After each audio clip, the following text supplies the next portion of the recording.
Enviamos los azules y llegaron los negros, generadas por un ruido. El ruido puede ser cualquier cosa, visto electromagnética. Y esa es una de las cosas que vamos a tener en cuenta en Internet de las cosas. Y es que entre más señales tengamos, mayor ruido va a haber. Y definamos eso del ruido, eso que a veces es tan sencillo. Por ejemplo, en este caso, por mi apartamento está pasando un helicóptero. Y para los que van dentro del helicóptero, el ruido de la hélice no es ruido porque eso hace parte de su experimento. Pero para mí que estoy afuera, eso es ruido. Entonces, por ejemplo, supongan ustedes que cada uno tiene su celular, su dispositivo móvil. Algunos lo tendrán a la izquierda, como lo tengo yo en mi computador. Y dicen, venga, pero es que a veces cuando el celular suena si yo tengo un dispositivo, el dispositivo de los parlantes de mi computador empieza a generar interferencia, ¿sí? O empieza a generar ruido, ¿cierto? Y ustedes dicen, ustedes, pero ¿por qué se está provocando ese tipo de cosas? Pues porque son fenómenos físicos incontrolables. Pero lo que para mí es beneficioso, que es la llegada de la señal al celular, para mi señal de acústica es perjudicial. Entonces el ruido se convierte en la interferencia, porque no es ruido, la interferencia se convierte, listo, como en una señal no deseada, ¿cierto? En algo no deseado, pero que hace parte de mi experimento. Y esa parte no deseada, listo, empieza a volverse cada vez más grande a medida que aumentan los dispositivos. Supongan aquí que ustedes ya no tienen 3 celulares, sino 5, 9, 12. ¿Listo? Y que no sean solo celulares, y que esto pase en sus casas hoy en día. Entonces, que está el celular de la niña, que está el celular del joven, que está el celular de la mamá, del papá, aquí está la tableta, luego está el PC, aquí está el televisor conectado a internet, etcétera, etcétera. Y observen cómo esto empieza a convertirse en esto. Bien. Y en el momento en que empiezan a comunicarse los dispositivos empieza a suceder esto. Y lo que quería el negro, pues cuando yo voy a estimar para quién era la señal, yo digo, pero venga, aquí hay una mezcolanza, una mezcla que no sé para quién es esta señal. Y empieza a generar esas interferencias que en donde un dispositivo se empieza a desorientar, a volver loco porque no sabe si la señal que se envió era para usted o para el otro. Existen algoritmos, evidentemente, que se utilizan para evitar que esto pase, pero aún así las interferencias electromagnéticas están y seguirán existiendo. Es un tema de bastante estudio y que me permite a mí mejorar con el Machine Learning, porque me permitiría aprender para cuál es el ruido. Al final, si lo que yo quiero aquí es esto, y quiero confundir o quiero trabajar en esto, el aprendizaje profundo del Machine Learning son algoritmos, ¿cierto? Algoritmos de trabajo. Y esos algoritmos de trabajo los puedo aplicar a una imagen, los puedo aplicar a lo que ustedes quieran, siempre y cuando tenga la capacidad de procesamiento. Entonces, miren cómo empiezan a aparecer variables. Y eso que ustedes, ¿qué es la capacidad de procesamiento? Y entonces vámonos a uno de nuestros ingenieros de telecomunicaciones y que nos explique qué es la capacidad de procesamiento. ¿Quién quería participar? ¿Democracia? Hablemos con, no sé, voy a tomar, no sé cuáles son aquí ingenieros de telecomunicaciones, pero voy a tomar un nombre, voy a tomar a Julie. Julie, explícanos en tu computador cuáles son las características de procesamiento. Julie, ¿nos oyes? Julie Puentes.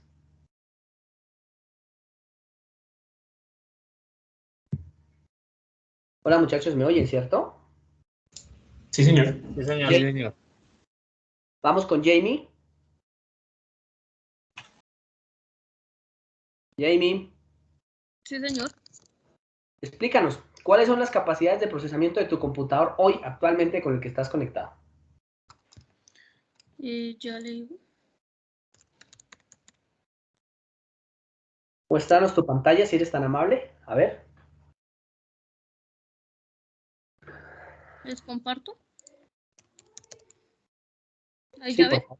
Sí, a ver. No, yo no estoy viendo todavía, pero compártenos. Compartir.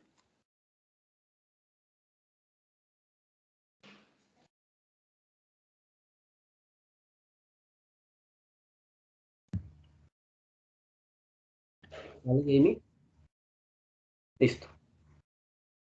Por ejemplo, entonces, miren las características que está teniendo en este momento, ¿cierto? Jamie de trabajo, de cara a lo que está haciendo su computador. ¿Listo? Pues ahí tiene una serie de aplicaciones, ¿cierto?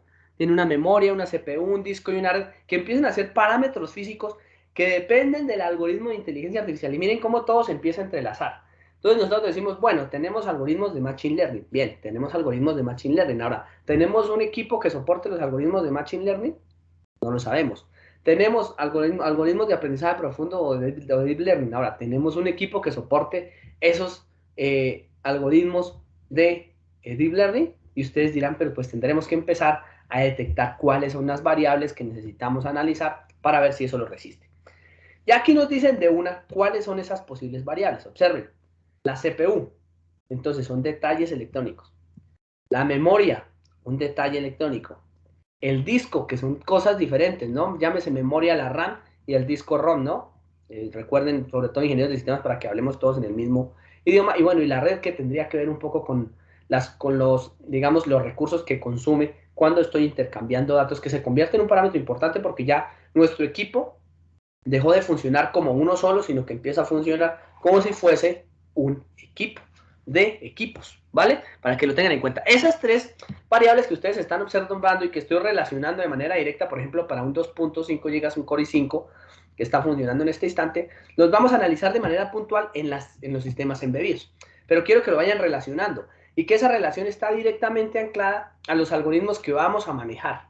Entonces, teniendo esos algoritmos que vamos a trabajar, ¿cierto? A conducir, y que de pronto para Nerio en este momento no son importantes, por ejemplo, podrían no serlo porque yo ya tengo un PLC, y si tú estás acostumbrado a trabajar en PLC, pues el PLC está unido.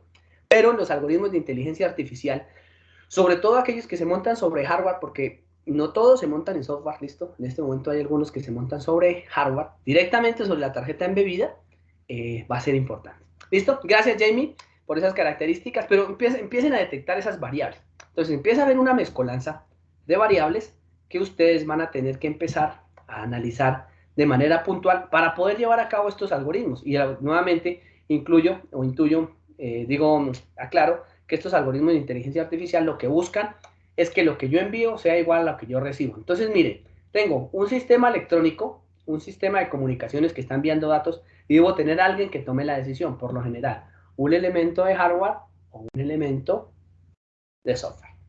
¿Bien hasta ahí? ¿Vamos más o menos, o tienen alguna duda?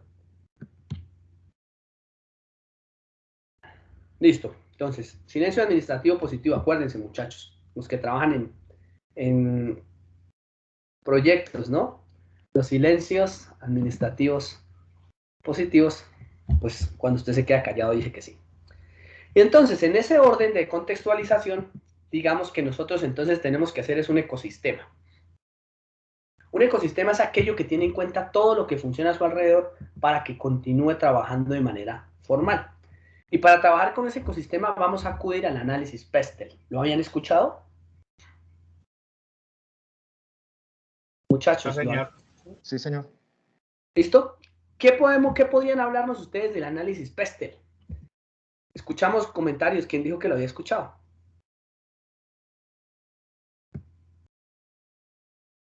Sí, profesor, pues yo lo vi como en algunas materias, más que todo como transversales, y es el análisis, pues, de factores externos e internos. Pero más que todo cuando se hace algún tipo de emprendimiento, digamos así. Correcto, y es importante que lo tengan en cuenta, porque al final el emprendimiento, si ven que vamos mezclando muchas cosas con otras, es el análisis de la zona externa. Y entonces muchos de ustedes dirán, pero si yo sé programar, a mí, ¿para qué me interesa, cierto? Conocer la zona externa. Pues le interesa y mucho. Y el Internet de las cosas busca eso. Si yo sé manejar un sistema Cisco, ¿para qué me interesa conocer la zona externa? Pues le interesa y mucho, porque si en un determinado momento no hay clientes de Cisco, o políticamente no puedo comprar Cisco, sino que tengo que comprar Huawei, pues claro que es importante, ¿cierto? Si yo lo que necesito es implementar una red a 20 años y sé que en 20 años Cisco ya va a desaparecer, pues es algo que debo tener en cuenta. Si yo necesito hacer una programación y voy a montar una página web o una aplicación web que va a ir directamente sobre HTML y CSS, o incluso en React, yo sé que en 5 años React va a aparecer una nueva, ¿cierto? Un nuevo sistema de programación donde diga, no, React ya no funciona, así como no funcionaba HTML, o ahorita sí funciona, pero digamos que es demasiado limitado en función de las páginas que yo creo, ¿cierto? En el front-end. O si necesito trabajar con, en su momento cuando se trabajaba muy fuerte con Java, ¿cierto? Y ahora digamos que todos los desarrolladores van orientados a Python, a tirar código. Entonces, todo ese tipo de cosas siempre debo proyectarlo con un análisis PESTEL. Y aunque para muchos es incómodo trabajar con el análisis Pestel, digamos que es necesario. ¿Qué es el análisis Pestel? Entonces, el análisis Pestel lo que busca es poder, digamos, tener en cuenta todas las variables internas y externas, llámese internas en el ámbito en el que yo me encuentro trabajando, tecnológico, para poder analizar, o en función de todas las variables externas, analizar qué es lo que me está pasando. ¿Y por qué lo coloco aquí, digamos, de forma concreta? Porque el Internet de las cosas busca definir primero quiénes son las cosas. Y las cosas están acá, mírenlos. Aquí están las cosas. Entonces las cosas son políticas, las cosas son económicas, las cosas son sociales, las cosas son, evidentemente, donde estamos centrados nosotros, que son tecnológicas o digitales, ecológicas y legales. Entonces, como su mismo nombre lo indica, de hecho algunos aparece como pestal, ¿cierto? Donde en lugar de colocar ecológicos lo colocan ambientales. Listo, ustedes podrían manejarlo. Y hablemos de la parte política. Entonces, ¿por qué la política? Y ustedes dirán, pero ¿cómo así? O sea, ¿qué tiene que ver la política con Internet y las cosas? Pues muchísimo. Porque aquí es donde nosotros empezamos a manejar algo que tenemos o que llamamos datos. Listo. Entonces, con nuestros ingenieros de sistemas, cierto, que ya están graduándose, ¿cuál es la diferencia entre un dato y entre los datos y la información? Los escucho.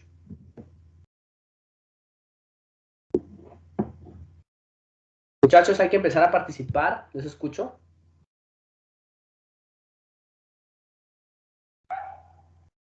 Hola, ¿me Profe, oyen? los datos serían como las variables crudas que cojo del ambiente o de mis sensores, y la información es usar esas variables para tener elementos de decisión, para tomar Es, decisiones. sí, es algo similar a lo que dice exactamente Nilo. Los datos son lo que recibe el electrónico, ¿cierto? Lo que recibe la tarjeta, ¿cierto? Lo que recibe la encuesta, lo que recibe donde tome los datos originales. Ahora, ¿cuándo eso se convierte en información? Cuando yo lo puedo utilizar. Y es tal cual como lo menciona Nerio, ¿cierto? Si nosotros tomamos esos datos y los plasmamos en estadísticas, si tomamos esos datos, los plasmamos en, no sé, en algún algoritmo, tomamos esos datos y los apoyamos en alguna forma de tomar decisiones, pues se convierte en información.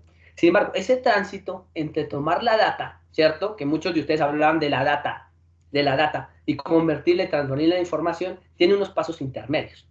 Y esos pasos intermedios me llevan a mí a tomar decisiones específicas. Por ejemplo, y la primera que vamos a manejar, la política. Aunque a muchos nos incomoda hablar de política, nosotros estamos inviscuidos en política a diario. ¿Listo? ¿Cómo? ¿Cuántos de ustedes no tienen redes sociales? Por favor, levanten la mano. O ni siquiera. Vamos a hacer otra encuesta. Voy a generar una nueva encuesta aquí en donde me diga, ¿listo? Que yo tengo o quiero, ¿listo? Relacionar o colocar un,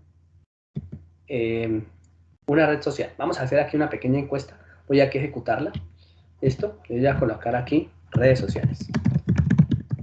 Bien. Entonces, en esa de redes sociales, la primera pregunta es, ¿tienen redes sociales o no? ¿Listo? Entonces voy a colocar aquí, ¿tiene redes sociales? Y si tiene redes sociales, ¿cierto? Que es una pregunta, digamos, de sí o no, y que yo, digamos, intuyo cuál va a ser la respuesta, pero recuerden que una cosa es lo que yo intuya relacionado por mi experiencia con el mercado, y otra cosa es lo que de verdad pueda tomar, ¿listo? Esto es algo que es inherente a mí, y esto es algo que yo puedo tomar en escala. Yo quisiese, ¿cierto? Que ahora me dijeran en este qué redes sociales tienen. En ese, pues evidentemente voy a irme por las más conocidas: Facebook, Instagram, porque es una de las más conocidas. Digamos que manejen, no sé qué otras redes sociales, lo que no sé si todavía esté Twitter, y voy a ponerle aquí otras. De pronto porque mi conocimiento en este momento no me permita tomar mejores decisiones, y la lanzo. Bien, entonces por favor ingresen a esta y respondan las redes sociales en el código 59916565. ¿Listo? Por favor todos ingresen a tomar eso.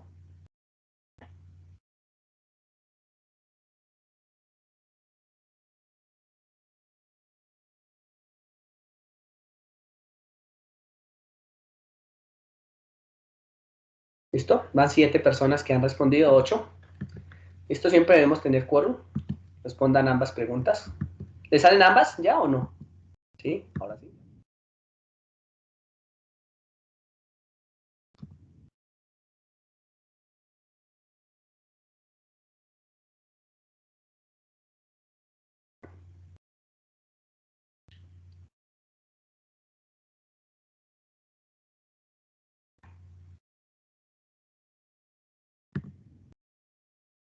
Bien. Por aquí ya vamos, vamos recibiendo algunos datos. Entonces, en función de eso, observen que la respuesta como tal es un dato. Tiene redes sociales, on, off. Sin embargo, tomar decisiones en función de esa red social es lo que me convertiría a mí esto en información. ¿Qué redes sociales dominan? Pues digamos que aquí en este momento estamos viendo Facebook, Instagram, Twitter y otras.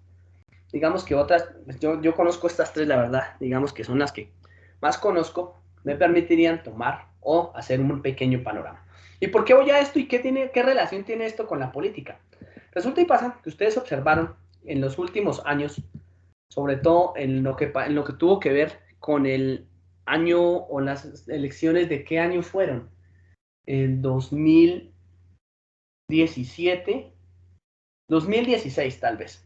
En el año 2016, recuerden que ustedes tenían unas reacciones en Facebook y tenían una información personal en Facebook. Hablemos de esta plataforma específica porque es muy interesante y quiero que empiecen a abrir un poquito los ojos con su relación con que Facebook es prácticamente el que sí relaciona todo con todo. En Facebook, ¿cuántos de ustedes tienen su fecha, o más bien, cuántos de ustedes no la tienen? Voy a hacerle aquí unas preguntas específicas acerca de esto y solamente quiero que me levanten la mano porque digamos que creo que las respuestas son obvias, pero quiero constatarlo. ¿Cuántos de ustedes no tienen su fecha de nacimiento en Facebook? ¿Pública o No, configurada? no importa, que se las haya pedido porque aquí al final Facebook maneja los datos. No la tienen, no la han ingresado, su fecha de nacimiento. O la pusieron mal, porque también lo puede uno hacer. ¿Cuántos de ustedes, listo, dale Daniel, gracias. ¿Cuántos de ustedes, hay uno solo, cuántos de ustedes no tienen su información del sitio donde viven, por lo menos la ciudad donde viven en Facebook? ¿O es falsa? ¿Listo, David? Muchas gracias, David y Daniel, nuevamente. ¿Cuántos de ustedes tienen sus gustos por la música no registrados en Facebook? O sea, no registraron sus gustos musicales. ¿Listo? Vale, muchas gracias. Van 4. Ahora les voy a ir registrando informaciones ya más difíciles. ¿Cuántos de ustedes no registraron sus películas preferidas en Facebook?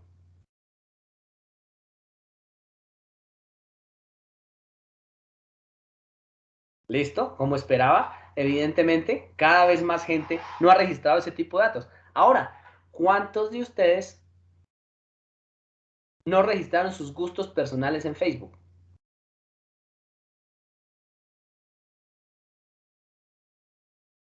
Perfecto, eso es más o menos lo que yo esperaba, más o menos la mitad del grupo, ustedes lo están observando. ¿Listo? Y en Facebook, nuevamente, ¿cuántos de ustedes, ahora va al revés la pregunta, han colocado su vínculo político o su inclinación política en Facebook?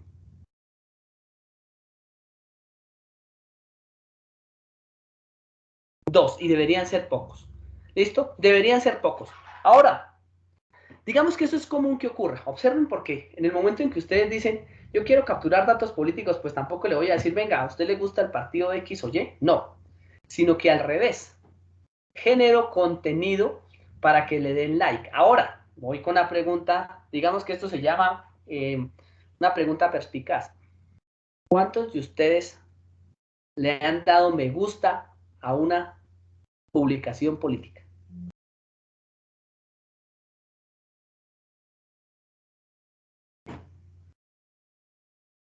¿Cuántos le han dado me gusta o no me gusta o me enoja o cualquier cosa? Le han dado. A ver si mis datos intuyen que son los que son. ¿Solamente 6 personas? ¿Los demás nunca le han puesto me gusta, al menos me enoja a una publicación política? Yo lo he hecho. Voy a colocar aquí, voy a hacer la mano. Yo le he dado me gusta y me enoja a las publicaciones políticas. Porque es algo inherente, ¿no? Digamos que nuestra razón de ser o nuestra relación social indica esto.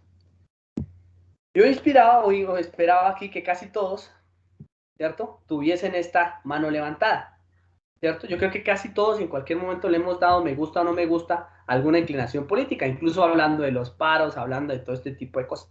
Pues resulta y pasa que estas aplicaciones que ya están funcionando a nivel de software, oigan muy bien, a nivel de software, captan los datos desde un computador. Entonces, aunque nosotros lo veamos como tan ilógico, ¿cierto? Los sensores encargados de tomar las señales para enviarlas a una plataforma de software son el mouse y el teclado. Y esas reacciones de me enoja, me gusta, no me gusta, me siento triste, me asombra, se convierten al final en una relación política que con un algoritmo son capaces de controlar lo que nosotros estamos realizando. Y la política es una cosa, obsérvenla, es una cosa, es una de esas cosas que yo hablo. O sea, ya estamos conectados a Internet. ¿Que por qué estamos conectados directamente más fácil con el computador y el celular? Pues que porque fueron diseñados para eso. ¿Listo? Son diseñados para que capten datos de manera rápida. Y además captan datos en función de que usted mismo lo compra. Ya no necesita que sea el empresario el que invierta el dinero para captar los datos, sino que usted mismo. Miren el lanzamiento del iPhone 13 Pro esta semana, ¿cierto? ¿Cuántos de ustedes compraron el iPhone 13? Me provocó curiosidad. ¿Cuántos de ustedes compraron el iPhone 13? ¿Ninguno? Imposible que todos ustedes, muchachos de tecnología, no tengan un iPhone 13. Al menos uno No, debería existir. si no, no habría diplomado. Entonces la opción es del diplomado. Pero seguramente más de ustedes, entonces hagamos otra referencia. ¿Cuántos de ustedes tienen iPhone? Levanten la mano, sin ningún problema. Listo. Daniel, que te he visto que levantas la mano orientado a más o menos lo que he venido observando. ¿Por qué tienes iPhone y por qué no colocas tus datos reales en Facebook? Profe, yo tengo iPhone porque en la compañía, primero estoy certificado por Apple en servicio técnico. ¿Sí? Entonces, pues en la compañía que llevo trabajando, me empecé como en la interacción en eso porque pues todos los elementos que manejo son Apple y el gusto en cuanto a también investigando y sobre todo el tema de la seguridad, pues un gusto personal y un gusto también en laboral. Y en cuanto a la información en Facebook, pues no, yo creé esa cuenta hace muchos años, entonces pues no le veía como tanta confiabilidad que la gente tuviera mis datos o mis cosas, no sé. Trato de ser muy reservado en eso, pues porque no me gusta como que, sí, tengo amigos o tengo gente que conocí en algún momento, pero pues no soy como tan abierto a ciertas cosas en esa aplicación. Vale, Daniel, muchas gracias. Esa es una opinión que tiene que todo el mundo tener en cuenta. Cristian y Jonathan, háblenos un poco de eso. ¿Por qué tienen iPhone? Pues en mi caso realmente es un iPhone, es un 5C, pero realmente no es mi celular principal, el principal es un Samsung. Pero el iPhone es como un teléfono, el modelo es súper viejo y pues lo tengo ahí como para otras cosas o no, pero no lo uso como el celular principal. Solo que pues sí respondo la pregunta que se hizo, pero Vale. no es mi celular principal. Listo, vale, gracias, Jonathan. Cristian, Yo tengo el iPhone 12, el 5S. También he probado Android, pero no sé, no. El primero que tuve fue un iPhone, después me pasé a Android, duré un año. La verdad no fue la mejor experiencia. Me pareció bueno, fue un Samsung, pero otra vez volví a iPhone. Entonces como que ya listo, todo el ecosistema lo tengo con la marca de Apple. Entonces ya quedé vale. ahí enganchado. ¿Es una cosa de marketing o es una cosa técnica?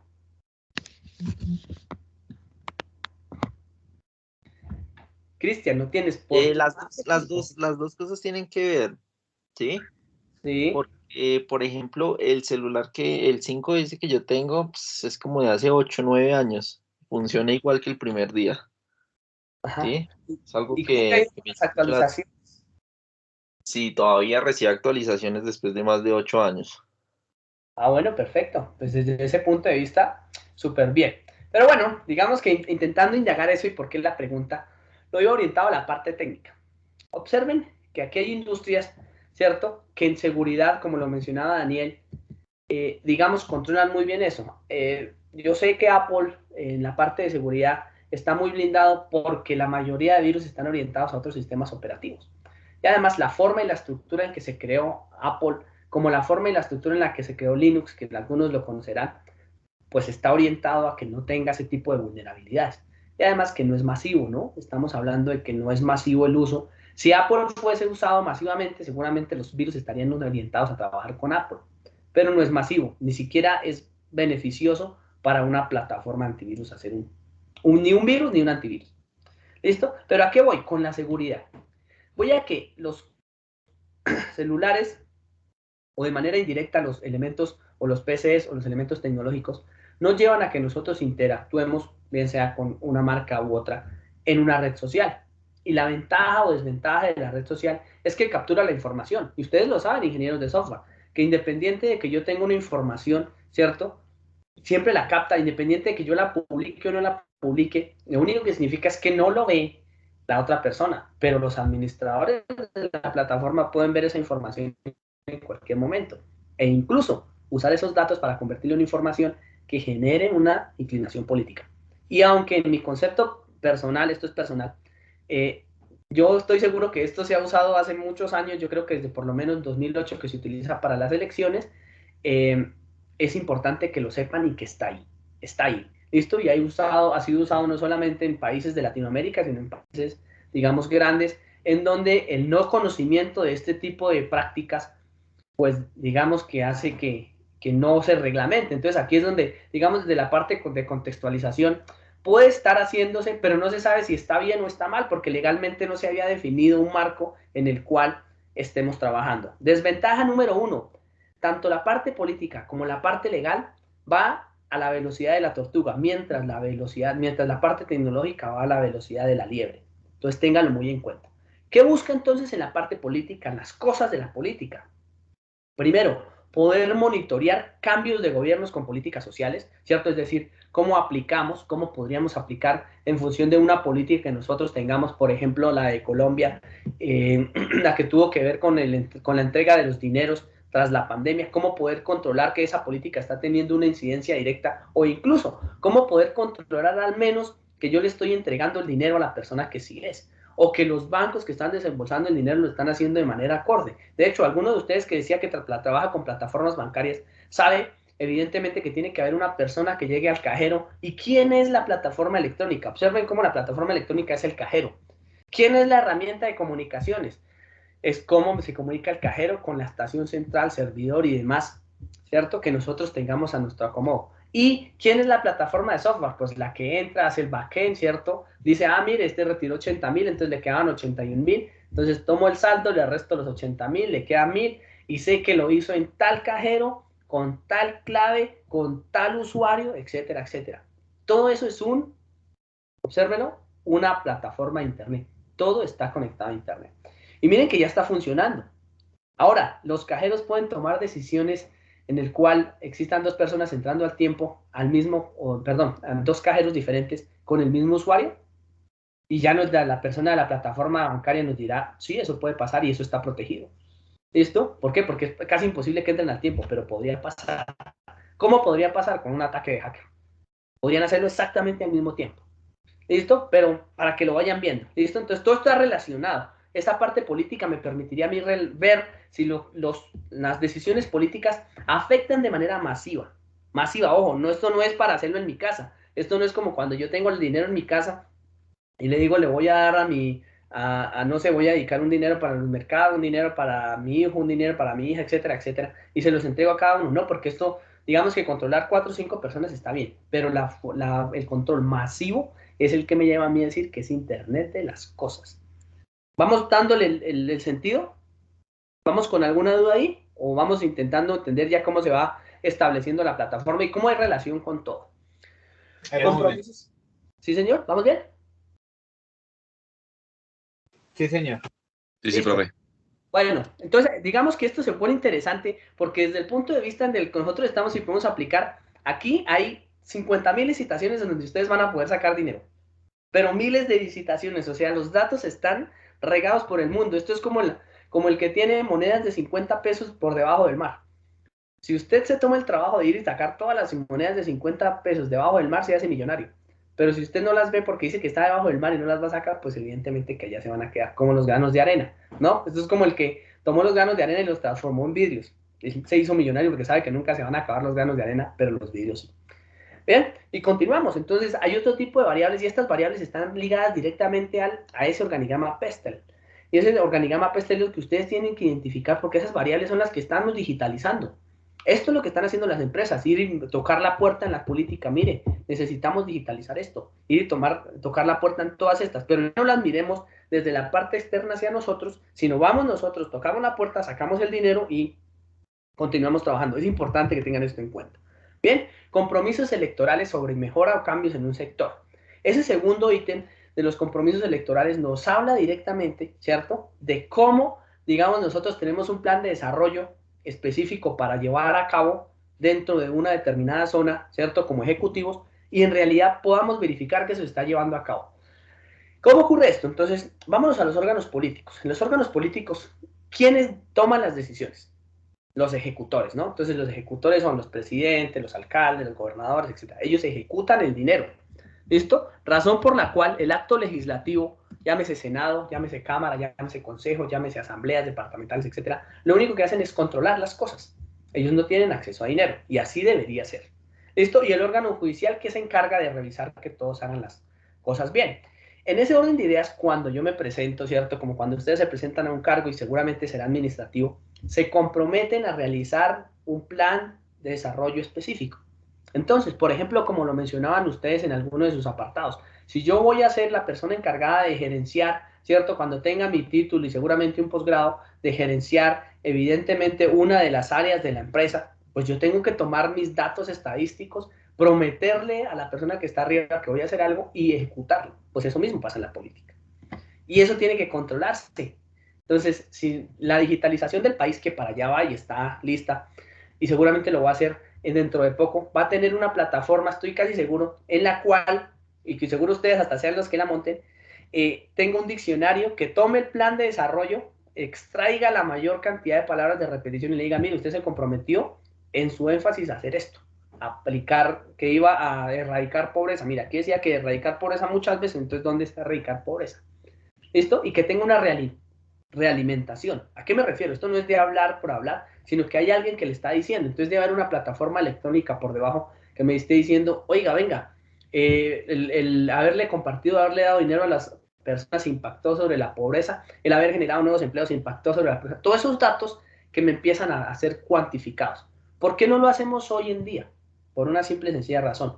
Tendríamos que contratar 50.000 encuestadores para encuestar 50.000 personas. Entonces, y esto a diario, ¿cierto? Para que podamos tomar decisiones al día a día. Lo que hace el DANE, ¿no? Lo que sale el director del DANE diciendo que la toma de datos es un trabajo constante, incansable de tipos de personas. Pero ¿por qué tienen que ser personas? No tienen que ser personas de aquí en adelante. Estas plataformas las tienen que montar ustedes. Ustedes como grupos de tecnología, porque no va a ser un ingeniero de software, no va a ser un ingeniero de sistemas, tiene que ser un grupo conjunto, porque aquí hay componentes de todo tipo de integralidad. Bien, tratados de libre comercio. Entonces, ahora ustedes tienen comunicación con otros entes económicos y tienen que empezar a mirar, por ejemplo, que en la DIAN, al interior de la parte político, en la DIAN ustedes tienen que ir a consultar y tienen que ir a observar que se estén llevando a cabo, por ejemplo, procesos automáticos de ingreso de mercancías, ¿cierto? Porque actualmente, digamos que, aunque ya hay algunos procesos automáticos, siempre según uno se imagina en la DIAN, ¿cierto? El típico hombre de aduanas que mira el paquete, lo revisa, lo pesa, a ver si es o no. No, eso ya, digamos que eso bien debe venir caracterizado para que pase por una cámara y la cámara automáticamente le pueda estimar el peso, le pueda estimar, ¿cierto? Todas las variables que usted necesita para decir que eso está siendo llevado a cabo y decirle de manera automática, este paquete viene de acuerdo a un código que ya trae en este momento, el código de barras, viene de China. Listo, China no tenemos tratado de libre comercio, entonces aplica tanto. O viene de Estados Unidos, y como viene de Estados Unidos, nuestro tratado de libre comercio dice que según el paquete, por ejemplo, si es un paquete electrónico, debe manejar un impuesto diferente al que viene de China. Entonces, Estados Unidos es tratado de manera diferente a China y tiene que ser todo de manera automática. ¿Lo observan? E incluso, si nosotros tenemos una zona de distribución que ya la podríamos llevar a la parte comercial, como lo hacía Amazon o lo piensa hacer Amazon, tener unos drones que nos los lleven de manera automática y pueda costear y decir que se pare el dron y yo coloque la tarjeta la tarjeta de crédito, la tarjeta de débito RFID, listo, solamente la muestre y de manera automática haga el descuento y le diga, listo, el IVA que usted tenía que pagar o los trámites de arancelarios son tantos. Esto es masivo, estamos hablando, por ejemplo, en Colombia de 50 millones de personas que podrían hacer esto. Medidas que favorecen a las empresas, evidentemente, que existan empresas que de algún determinado modo estén colaborando con la DIAN, por ejemplo, en lo que tiene que ver con donaciones, que estén colaborando, digamos, con la exportación masiva de productos y que pues tengan algunas subvenciones específicas de trabajo directo con el Estado, cambios fiscales y legales y acuerdos con sindicatos. Ojo que esto es muy importante. Esos cambios fiscales y legales tienen que ver con el cambio en las leyes. Y ese cambio en las leyes, nuevamente les digo, es muy lento. Entonces, ustedes nomás observen el país y intentar hacer el cambio legal o de una ley de acuerdo con lo que nosotros trabajamos dentro del país, digamos que es muy lento, ¿cierto? Muy lento con relación a la tecnología. Yo perfectamente, o nosotros perfectamente en 6 meses podríamos montar el proyecto completo, ¿cierto? Probarlo, hacer primero el análisis de requerimientos, hacer toda la parte técnica, luego hacer la evaluación, hacer las pruebas, hacer el montaje e incluso hacer esto bajo unas, digamos, pruebas específicas de DevOps, los que manejan este tipo de cosas, ir haciendo implementaciones nuevas, ¿cierto? Con unas metodologías específicas para poder, digamos, ir actualizando el sistema. Entonces, eso se puede hacer, pero nosotros lo hacemos rápido en la parte tecnológica, la parte legal y fiscal lo hace lento. ¿Por qué lo hace lento? Porque son variables, digamos, cualitativas que no se tienen en cuenta a la hora de cuantificar. Entonces, más adelante hablaremos de eso, de la cuantificación y la cualificación.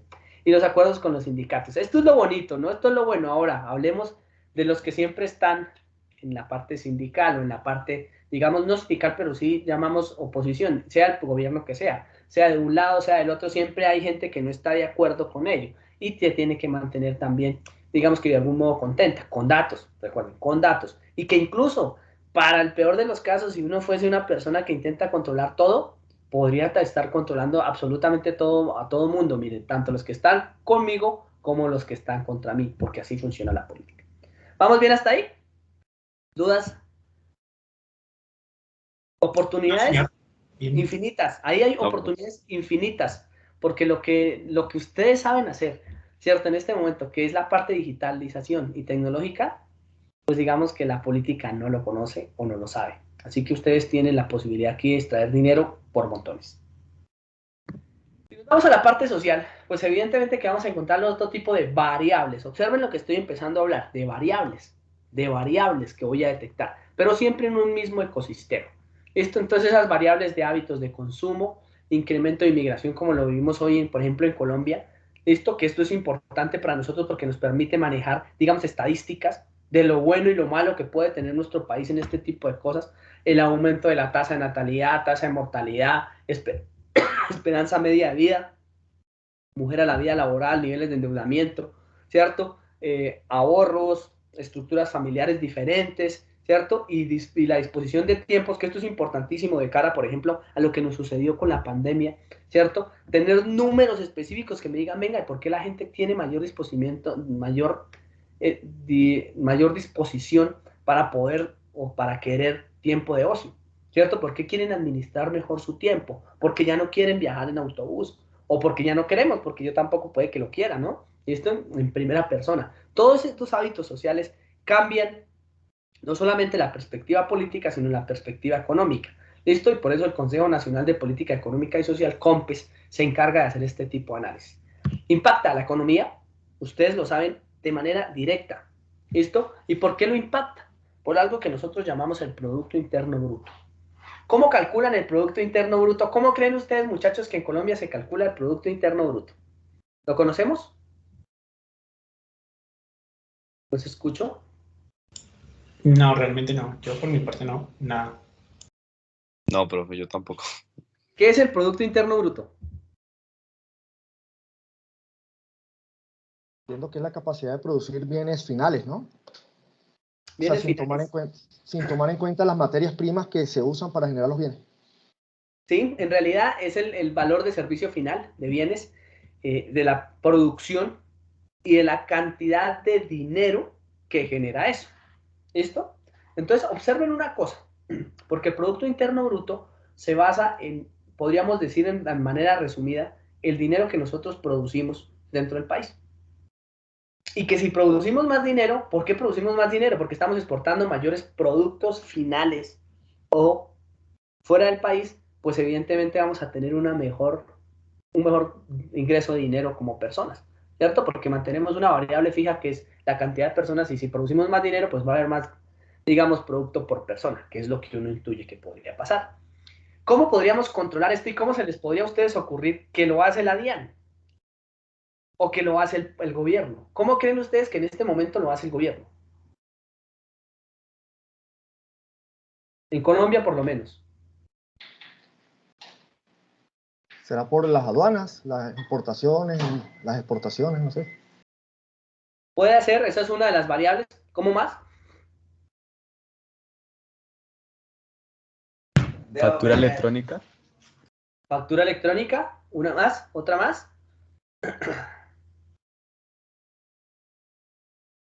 Listo, supongamos y hagamos el siguiente caso. A cada uno de ustedes lo encargan de crear una subárea al interior del Estado que se encargue de monitorear cuánto está produciendo cada empresa. ¿Cómo lo harían? Vámonos con, a ver, busquemos por aquí una de las personas que esté atenta y hablemos con Brian Esteban. Brian Esteban, ¿cómo montarías o cómo harías tú para detectar o para captar todos los datos, esto, desde todo ámbito que está produciendo, ¿cierto? O de todos los datos de los valores que está produciendo una empresa mensualmente? Profe, pues yo lo haría que pues pues como por la facturación, ¿no? Digamos de los, ¿cómo decirlo? Como por la parte contable, lo que compra, como digamos lo que fabrica y pues ya lo que produce en ventas. Listo, esa es la lluvia de ideas. Ahora, hazlo realidad, Ryan. Listo, desde tu característica técnica, ¿qué montarías? ¿Cuánta plata necesitas? ¿Y existe la reglamentación o no para hacerlo? Uy, profe. Esas son las preguntas que ustedes deben responder. ¿Sí lo ven cómo es de difícil? Poquito, sí, sí, señor. O sea, no es tan sencillo porque pues para tirar código, hermano, yo se los digo, ustedes son expertos, para tirar código y para montar una plataforma electrónica o para hacer una integración, pues yo lo hago. Pero ahora existe la reglamentación o éticamente lo podría hacer o no me estaré metiendo en un problema jurídico por hacer ese tipo de cosas. Y a mucha gente le ha pasado esto, a muchísimos, pero quiero que lo tengan en cuenta. ¿Listo? Por eso es importante que lo contextualicemos. Si lo contextualizamos, lo vamos a tener bien. ¿Vale, Brian? Entonces, ¿yo qué haría? Digamos que montemos una solución así que fuese rápida, solamente de tipo académico, ¿cierto? Que es al final de donde salen las cosas en su mayoría. Y yo lo que haría, y de hecho lo que se hace actualmente, es montar un ente que se encargue de recolectar los datos. Debe ser un ente público, para que ese ente público, digamos, siempre esté de la mano jurídica del Estado. Y el Estado es el apoyo, ¿cierto?, de aquellas leyes que nos controlan. Pues aunque ustedes no lo crean, ya existe ese ente. Se llama cámaras de comercio. ¿Les suena? Las cámaras de comercio se encargan de recolectar los datos de la producción que ustedes hacen y cruzan los datos con la DIAN para poder hacer, listo, una estimación de no solamente los impuestos, sino cuánto estamos produciendo a nivel nacional. Sin embargo, yo se los aseguro, les aseguro que eso es ínfimo en el país. Así que ustedes ya tienen otra plataforma que podrán montar. Facilito. Una plataforma sencilla. Y por ejemplo, estos software como Sigo, como los software de todos los software contables, pues al final, al estar conectados a la nube, seguramente dentro de su característica legal está compartiendo información valiosa entre una empresa. Así que digamos que a futuro, cada vez evadir impuestos, por ejemplo, para una empresa, porque se hace, ¿cierto? Hay muchas empresas que lo hacen y modos de hacerlo, un montón, ¿cierto? Podrán o tendrán que ser totalmente y absolutamente controladas. E incluso hablemos del día sin IVA. en esta parte económica, por ejemplo, lo que tiene que ver con la mejora del consumo privado. El día sin IVA siempre, en mi concepto personal, ¿cierto? Se convierte en algo que fluctúa, los precios fluctúan rápidamente. ¿Cómo controlar esos precios? Seguramente que va a existir en algún momento esa fluctuación de cambios. Pero miren que, como hablando de una parte tecnológica, yo tiendo a cambiar mi orientación política de un lado para el otro. ¿Cómo controlar? Si yo intento controlar todos los bienes de un determinado, digamos, almacén, supermercado y demás, pues paso de ser capitalista a ser comunista o a ser socialista. Miren cómo con solo esa parte tecnológica yo puedo darle la vuelta, ¿cierto?, a un sistema. Es muy importante porque es muy delicado que manejen esto a nivel macro. Y a nivel macro, digamos que tiene que haber una buena toma de decisiones para poder tomar, digamos, en cuenta qué es lo que se está haciendo. Las rentas de tasas de ahorro, tasas de interés y demás, yo creo que está siendo muy bien controlado por los bancos. De hecho, ellos tienen una plataforma muy robusta, fuerte alrededor de eso, y tal vez son los que están liderando por su mismo tipo de inversión lo que se está haciendo. Recuerden, aquí no es que no lo sepamos hacer. Aquí hay oportunidades por montones, por miles, y por eso piden hoy programadores, porque se dieron cuenta que existen, ¿cierto? Y que hay que hacerlas ya, o ya se dieron cuenta en Colombia que necesitan mano de obra calificada. Ventaja para ustedes, muchísima, para todos nosotros que estamos formados en esta área. Sin embargo, tengan muy en cuenta que la parte ética va a jugar una parte fundamental en el desarrollo de estos proyectos. Esto, variaciones en los impuestos, políticas monetarias, y observen que estos dos últimos de las variaciones en los impuestos, en la parte económica, iría directo a, teniendo los datos, cómo generar o cómo anticiparme cuáles serían los comportamientos de lo que pasaría. ¿Qué ocurre? Y ustedes dirán, pero entonces, ¿cómo funciona la economía a nivel mundial? Así funciona. Lo que ocurre es que los análisis en este momento no los hacen tomando la decisión en línea, sino que se toman unos datos y se hace un análisis anual. ¿Listo? Entonces se toman los datos, se aplican los algoritmos de, por ejemplo, ¿vieron de la película de Una mente brillante? ¿La conocen? John Nash, ¿lo conocen? ¿Les suena? Pues resulta y pasa que John Nash desarrolló todos esos algoritmos económicos, ¿listo? Que se llama la teoría de juegos, donde todos ganan, ¿listo? Y no solamente uno gana. Esto, para los que vieron la película y de pronto lo recuerdan, esta teoría de John Nash dice que tiene que haber mucha gente interactuando en un juego. Aquí es lo mismo, ¿no? Hay mucha gente intentando ingresar, a conectar datos, a enviar datos, a enlazar datos, pero con todos esos datos yo lo que tengo que hacer, ¿listo? Es que todos ganen y no que uno gane. ¿Eso cuándo ocurre? Cuando existe, ahí lo muestran claramente, ¿no? Un solo objetivo y varios compradores. ¿Listo? Entonces, por ejemplo, mostraban una mujer muy bonita, que eso ocurre, ¿no?, con muchos hombres detrás. ¿Qué ocurriría? Y él se imagina si hay muchas mujeres y muchos hombres, y hay un principio de igualdad. En el momento en que hay un principio de igualdad en ese tipo de conquistas, evidentemente todos ganan y se ven beneficiados todos. Eso es lo que busca la teoría económica, y eso solamente se hace realidad y se puede hacer realidad si nosotros, desde el punto de vista técnico y digital, pues hacemos que todo el mundo esté conectado. Si nosotros hacemos que todo este mundo esté conectado, pues evidentemente que vamos a tener estadísticas fiables, ¿listo? Vamos a tener un ecosistema fijo, y además de eso vamos a poder hacer análisis en directo. Pero ¿quién hace el análisis? Ojo con las palabras, ¿no? Una cosa es analizar, otra cosa es observar, y otra cosa es tener, ya la decisión, las decisiones próximas a tomar. Si nosotros hacemos esas tres cosas de manera diferenciada, sabemos que el computador lo máximo que puede hacer es recolectar datos, y si al caso, basado en alguna decisión anterior, ¿listo?, tomar o repetir la decisión. Más nunca, observen hoy en día, no existe un proceso que tome nuevas variables e intente tomar una nueva decisión. Incluso en aprendizaje profundo. Nuevas variables, incorporar, como lo decían, incorporar una nueva variable al proceso es prácticamente volver a empezar desde cero. Ambientales. Digamos que la parte ambiental es supremamente importante, mucho más importante que todos los que están funcionando. Y miren que vamos de la parte, macro, que estamos hablando de las variables del PESTEL, y ahorita entraremos en la parte tecnológica. En esa parte ambiental, las emisiones a la atmósfera son supremamente importantes hoy en día, y la generación de ruido. Contaminación acústica. ¿Han sentido la contaminación acústica cerca donde viven? ¿En este momento la tienen? Por ejemplo, a uno de los dos, Brian, cuando lo entrevistamos, ¿cierto?, se escuchaba un ruido de fondo enorme.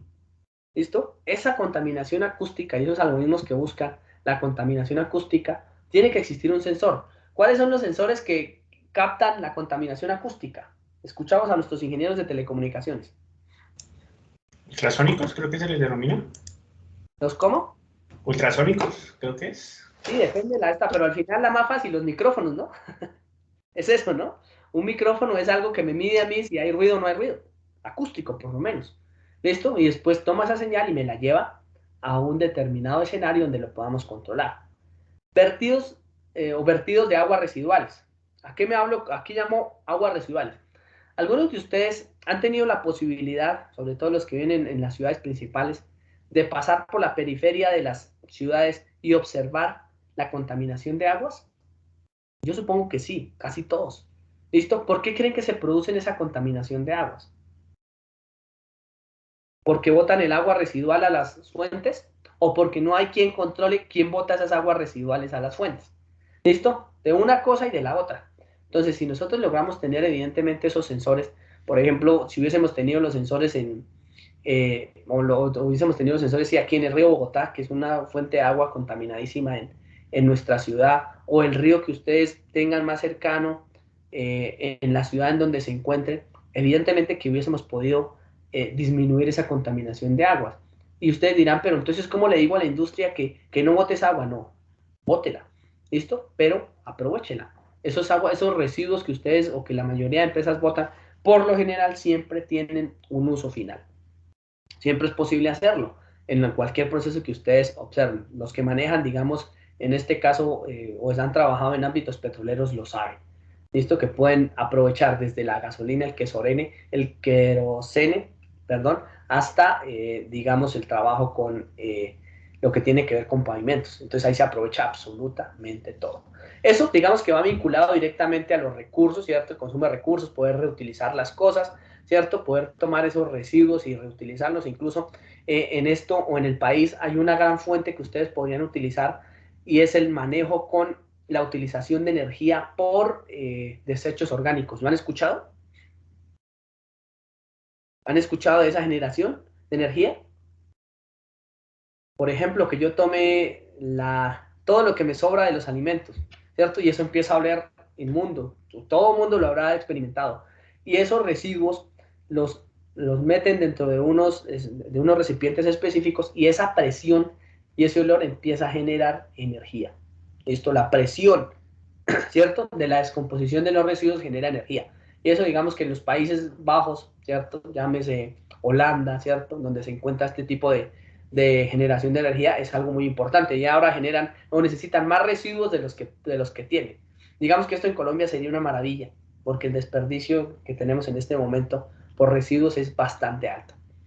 Situaciones de emergencia, ¿cierto? Entonces, nuevamente vamos a la posible contaminación y a veces la contaminación no se produce únicamente por lo que nosotros hacemos, sino por la contaminación, por ejemplo, asociada a un derrumbe. Por ejemplo, se derrumbó algo y dentro de ese derrumbe existía una fuente de coltano, existía una fuente digamos, de óxido de hierro. Entonces eso empieza a generar también posible contaminación de aguas y suelos porque empieza a haber un cambio dinámico en esos cambios, en esos suelos. Todo eso tiene que ser captado, y captado por sensores que están en un ambiente electrónico y que ese ambiente electrónico tiene que transmitir una información, ¿cierto? A una determinada estación base de comunicaciones. Esa estación base de comunicaciones debe estar conectada a Internet o todo directamente conectado a Internet y tan pronto esté conectado a Internet, pues nosotros, ya los demás ingenieros de software se encargarán de hacer su publicación, su análisis, su aplicación de algoritmos y demás.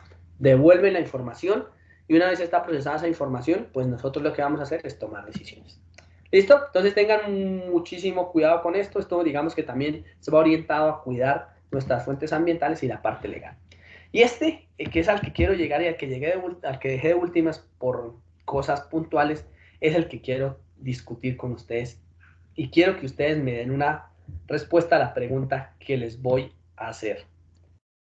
Por favor, levanten la mano los que consideren, por favor, Cristian, si la bajas, levanten la mano los que consideren que los abogados van a vivir eternamente en la sociedad.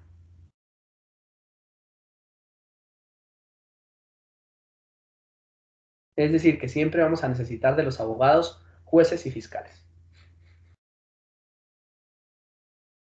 ¿Listo? Tomemos un tiempito más.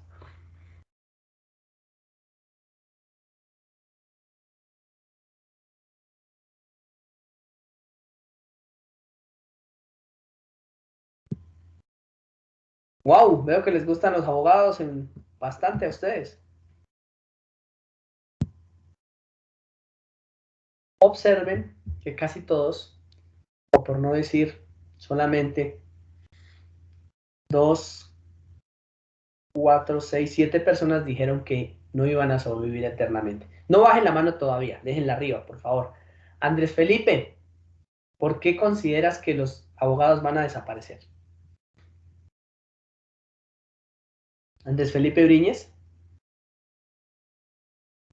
No, yo estaba levantando la mano, profe, pero no me la dejé levantar. Bueno, Juan Felipe González. Sí, profe. ¿Por qué consideras que los abogados van a tender a desaparecer?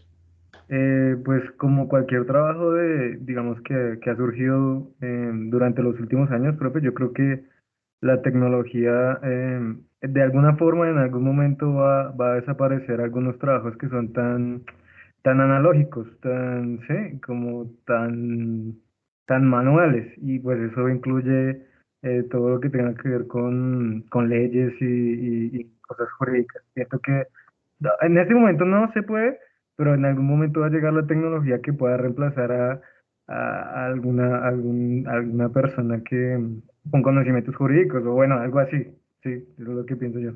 Vale, Juan Felipe, muchas gracias, muy buena esa apreciación. Vamos con Kevin, vamos a entrevistar aquí a los que piensan diferente. Kevin, ¿por qué piensas tú que van a tender a desaparecer los abogados? Pues yo creo que pues la tecnología hace, o sea, puede llegar a automatizar muchos procesos que hacen los abogados, ¿no? Pues creo que sí, la tecnología tiende a desaparecer ciertas ¿Listo? profesiones. Vale, Kevin, muchas gracias. Luis Fernando, en función de lo que conoces, Luis Fernando Ibarra, ¿cómo crees que la tecnología va a transformar ese aspecto legal y tendería a desaparecer los abogados?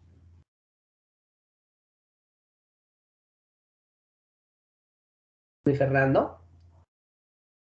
Luis Fernando Ibarra. Bueno, vamos con Sergio Andrés Arias entonces, con la misma pregunta. ¿Cómo crees que la tecnología haría desaparecer a los abogados? Sí, pues personalmente no pienso pues así drásticamente que los vaya a desaparecer, pero sí pienso que va a impactar en ese ámbito fuertemente, porque digamos que las personas con conocimientos jurídicos se van a requerir sí o sí, así se automaticen los procesos, como para dar soporte a ese tipo de soluciones que se pueden automatizar. Pero no tengo el concepto de que vayan a desaparecer totalmente, no, porque los conceptos jurídicos siempre van a estar. Vale, perfecto, Sergio Andrés. ¿Hasta qué año crees tú que podrías conservar esa opinión?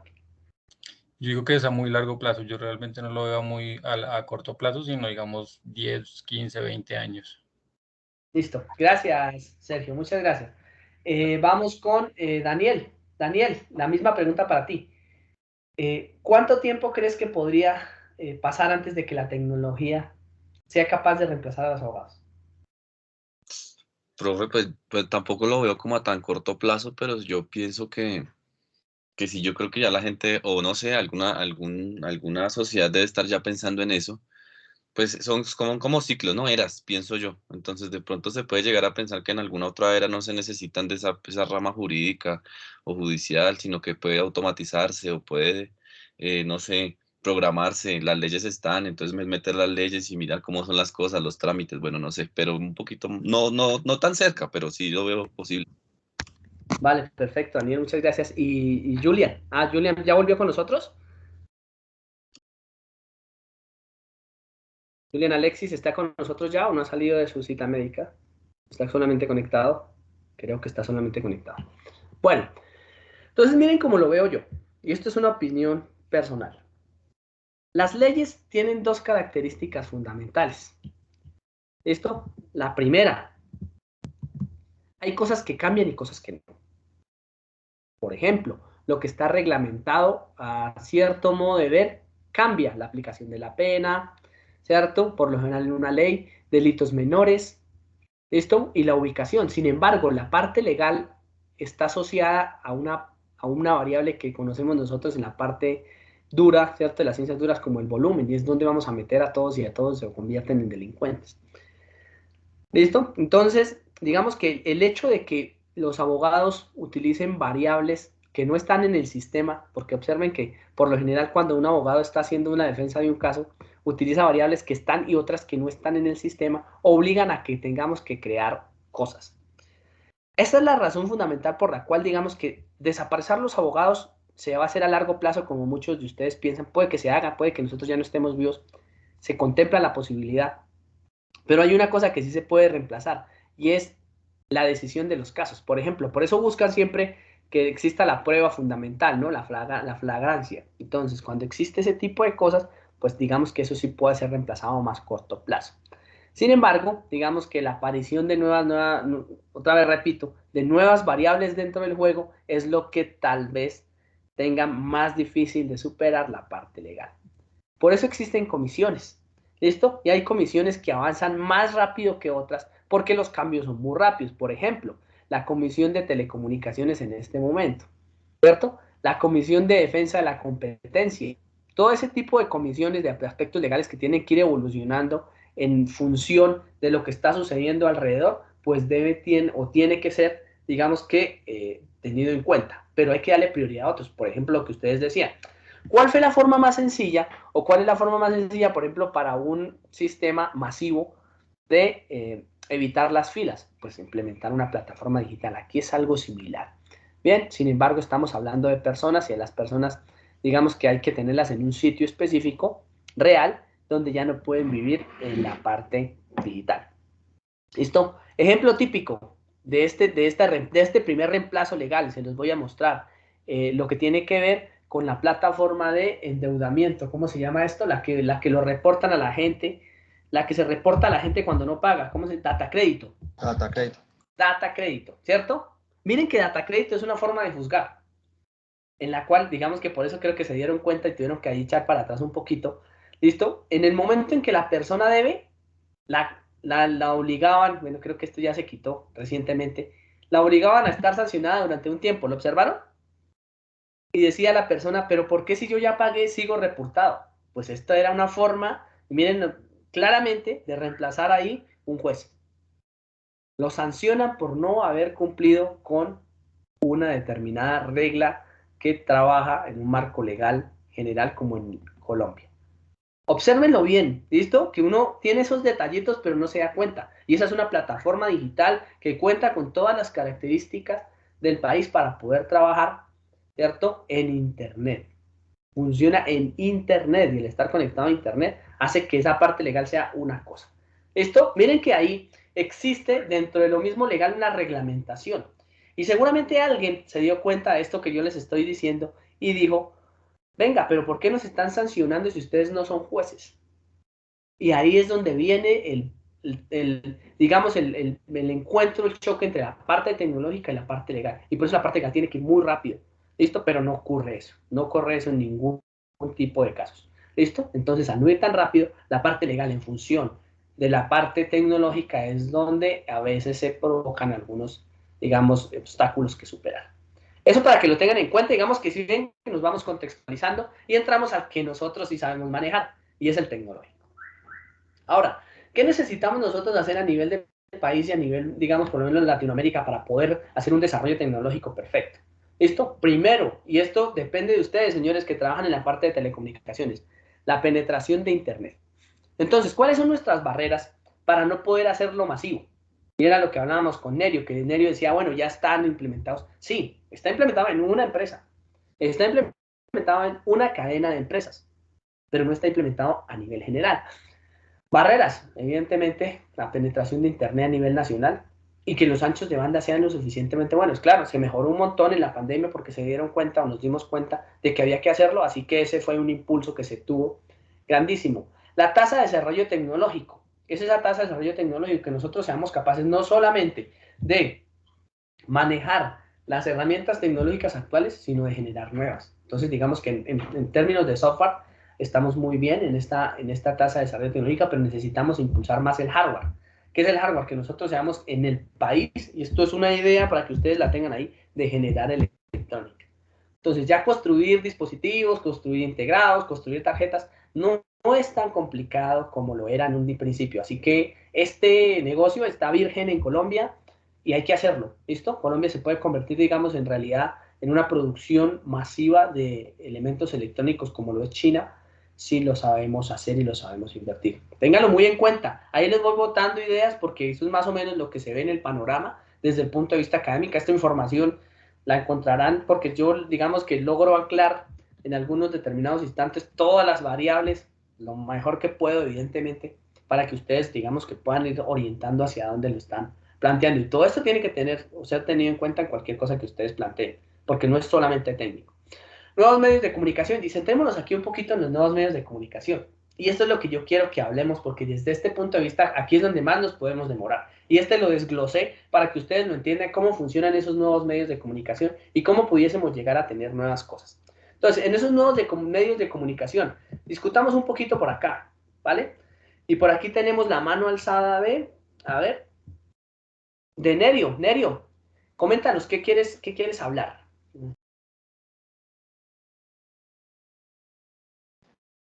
Profe, quedó levantada de la otra vez, pero pues Vale. nuevos medios de comunicación, pero más enfocados a IoT o ¿cómo sería? Cualquiera. ¿Qué medios de comunicación ves tú que van a surgir en los próximos años? Estamos aquí en una discusión académica donde estamos proyectando, porque al final, cuando ustedes se den cuenta, los próximos años es que si yo quiero montar algo, el próximo año ya lo tengo que tener por lo menos definido. Pues nuevos medios, profe, desde el punto de vista electrónico, pues yo lo veo complicado aquí en Colombia por la parte de que los espacios de radiofrecuencia y todo lo demás, eso lo tiene muy dominado el gobierno y son muy celosos para abrir.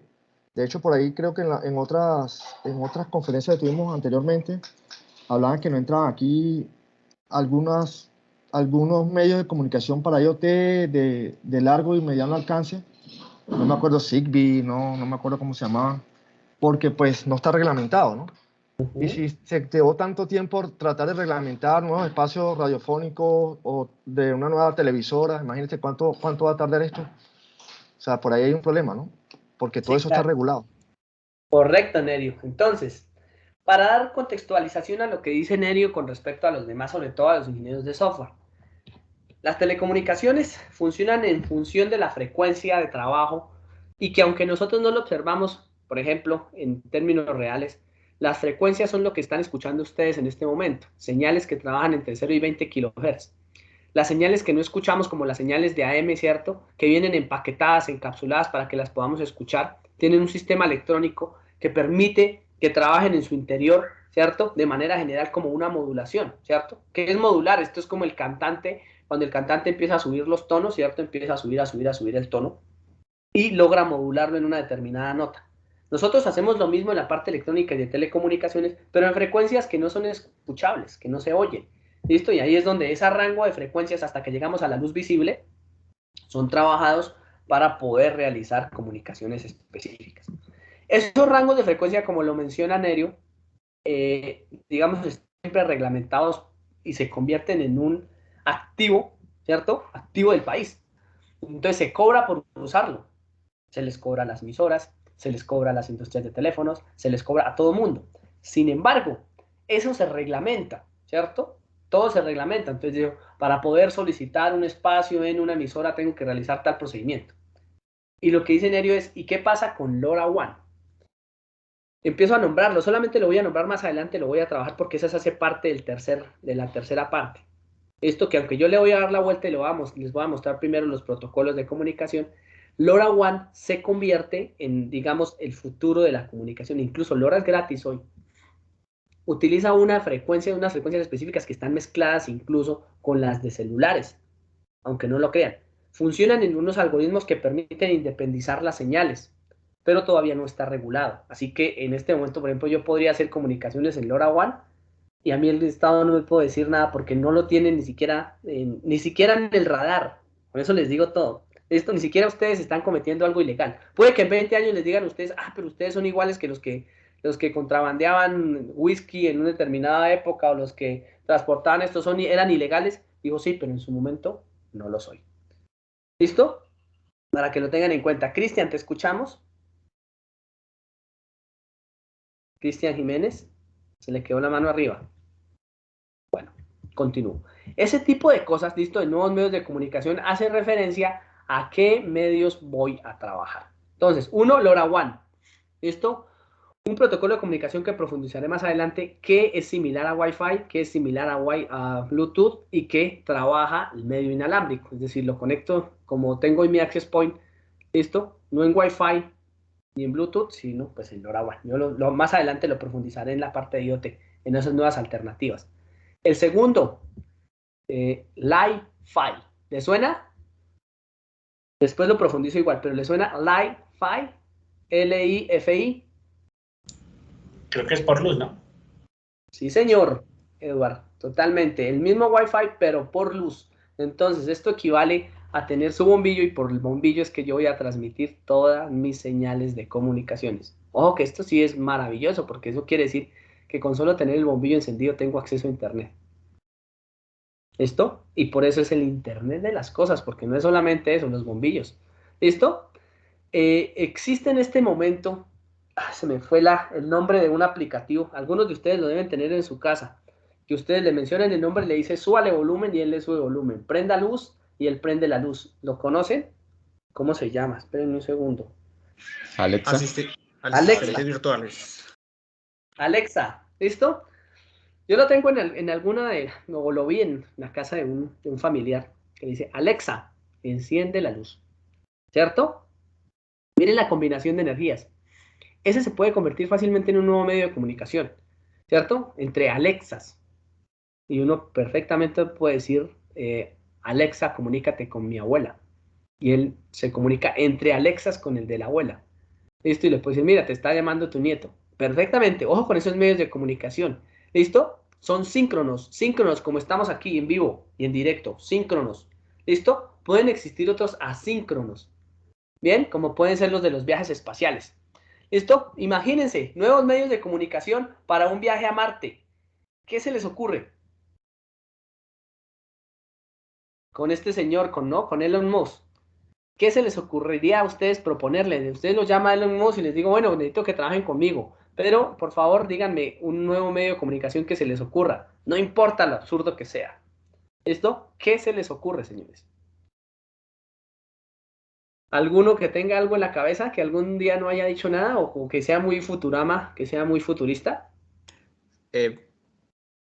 ¿Sí? ¿Miguel? Hologramas, medio de comunicación por hologramas. ¿Y ustedes creen que eso está muy lejos?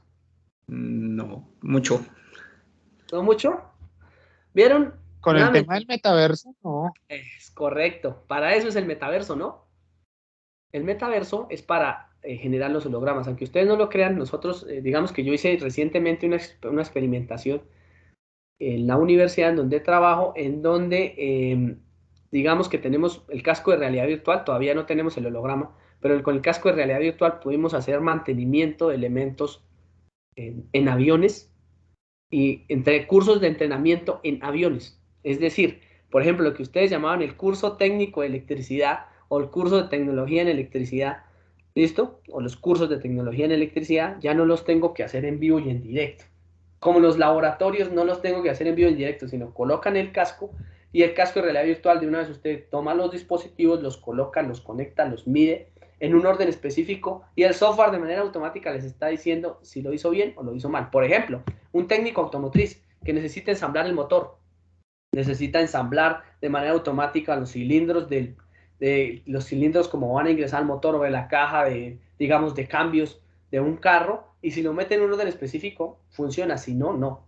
Entonces, esas herramientas, digamos, se van a convertir en un medio de comunicación prontamente. Y los hologramas están muy cerca, muchachos. El metaverso, o lo que acaban de crear, de cambiar el nombre de la aplicación de Facebook, aunque mantenga su nombre, a Meta, es una vaina que va a impactar el mundo de manera importante.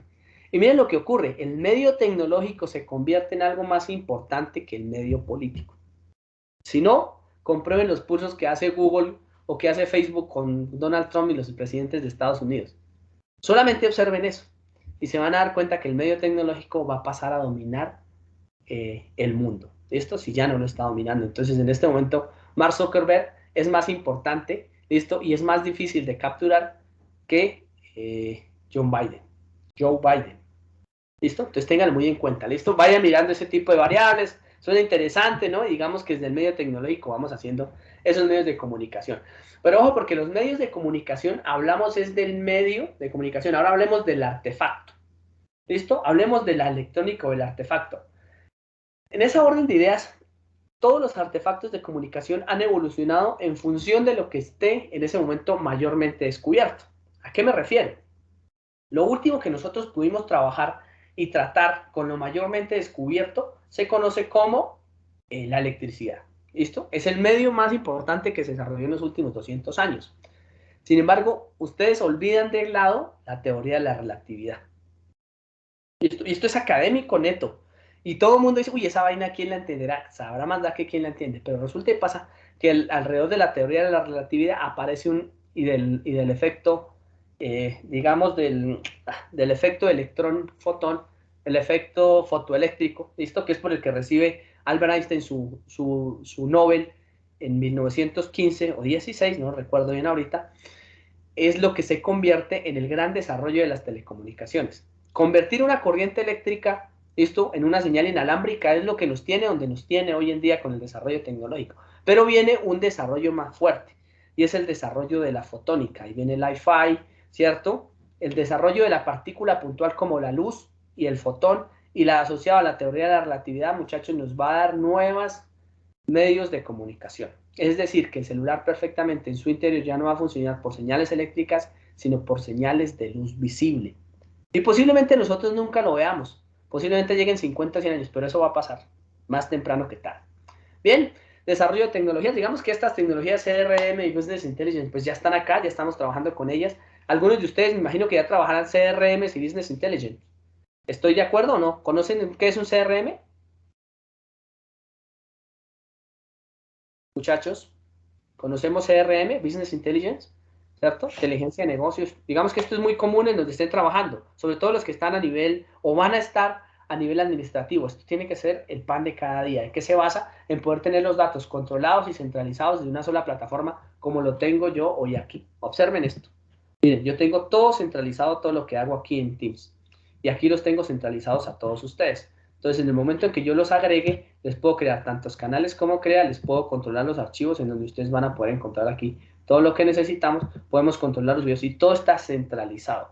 Entonces, centralizar la información e incluso generar robots, porque este también genera robots, listo, en Teams, y generar aplicaciones que a ustedes digamos, les ayuden en su trabajo diario, pues genera grandes beneficios. Y nuevamente, no lo pierdan a nivel masivo. ¿Listo? La diferencia, y eso lo vamos a puntualizar a continuación, entre el medio tecnológico y el medio técnico con el medio profesional es que el medio profesional hace las cosas a nivel masivo. Lo técnico y lo tecnológico se hace que no tan masivo, ¿listo? Sino más a nivel puntual, ¿cierto? Y a nivel de práctica. Bien, para que lo tengan en cuenta. Nuevos procesos de fabricación, evidentemente que si aparecen nuevos procesos de, digamos, de comunicación, aparecen nuevos productos y nuevos procesos de fabricación, optimización de procesos, en la parte de industria 4.0, digamos que la disminución de puestos de trabajo que se van a dedicar a hacer otro tipo de transformación de materias primas, e-commerce, que lo están viendo en este momento, visto las plataformas de comercio electrónico que ya prácticamente están directamente ancladas y trabajan de manera sencilla con una plataforma como PayPal, como Payco, como, no sé, cualquiera de ellas, que se anclan directamente al banco y extraen el dinero y luego lo transfieren al directamente implicado, está muy bien. La telefonía móvil y el negocio de mercados, ¿cierto? La tecnología del genoma humano y la gestión del conocimiento. Y ojo que aquí es donde nos vamos a empezar a meter ya con las cosas importantes. Tecnología del genoma humano, y todo el mundo lo perdió de vista. ¿Listo? Hablemos del genoma humano. El genoma humano, ¿cierto? Empieza a verse cada vez más cercano en función de su tamaño, porque nosotros somos ya capaces de interactuar con él. El genoma humano, llámese cromosomas, llámese genes, llámese las adenosina, citosina, tiamina y guanina, ¿cierto? Como las 4, digamos, grandes que estamos manejando, es posible alterarlo. E imagínense que ustedes pudieran alterarlo desde una máquina. Eso sería maravilloso. ¿Qué nos falta? Miniaturizar. En este momento tenemos, digamos, límites de miniaturización, y esos límites de miniaturización son lo que nos lleva a trabajar, digamos, de manera indirecta, un poco todavía como lejos de esa parte, ¿no? Y digamos que la parte reglamentada, ahí reglamentaron muy rápido esta parte del genoma humano, con lo que tuvo que ver con la clonación, con características éticas, y entonces digamos que ahí estamos, digamos, regulados. Pero eso sigue avanzando, así no hablen en las noticias de eso, ¿no? Pero eso sigue avanzando, y esto está vinculado a era tecnológica electrónica. ¿Listo? Tengan en cuenta esto, esta tecnología y cómo podríamos implementar. Y aquí nos empezamos a acercar a lo que nosotros queremos tocar, y es la parte del cuerpo humano. ¿Cómo arranca esa parte del cuerpo humano? Digamos que lo primero que tenemos que hacer nosotros es poder censar, ¿cierto? Ir censando, pero para poder ir censando necesitamos ir, digamos, estableciendo dentro de unos procesos de fabricación y dentro de unos procesos, digamos, de manufactura, cómo poder hacer la construcción de esos elementos a gran escala. No importa cuál elemento, miren que al final una transformación de materias primas no me importa cuál sea el elemento, pero primero tenemos que tener en cuenta esa transformación a gran escala. E implica un trabajo grupal. Siempre, como les digo acá, hay un trabajo grupal, y ese trabajo grupal no solamente está vinculado con los ingenieros de sistemas, con los ingenieros de telecomunicaciones, con los ingenieros electrónicos, con los ingenieros de software, con los ingenieros multimedia, no. Eso no está relacionado únicamente con eso, sino que tenemos que trabajar de manera colaborativa. ¿Por qué? Si la industria 4.0 habla de robots colaborativos que trabajan entre sí, pues sería ilógico que no trabajaran los seres humanos entre sí. Ojo, porque esa es una gran regla que tenemos que cambiar en función de si queremos trabajar remoto o no. Y recuerden que una vez el remoto tiende a trabajar como poco en grupo. Bueno, en algunas ocasiones. Y nos vamos con los tipos de ingenierías. Y ustedes dirán, ¿pero qué tiene que ver los tipos de ingenierías? Pues tiene que ver mucho, porque nosotros nos centramos en procesos donde solamente tengamos sensores, pero hay procesos donde hay actuadores.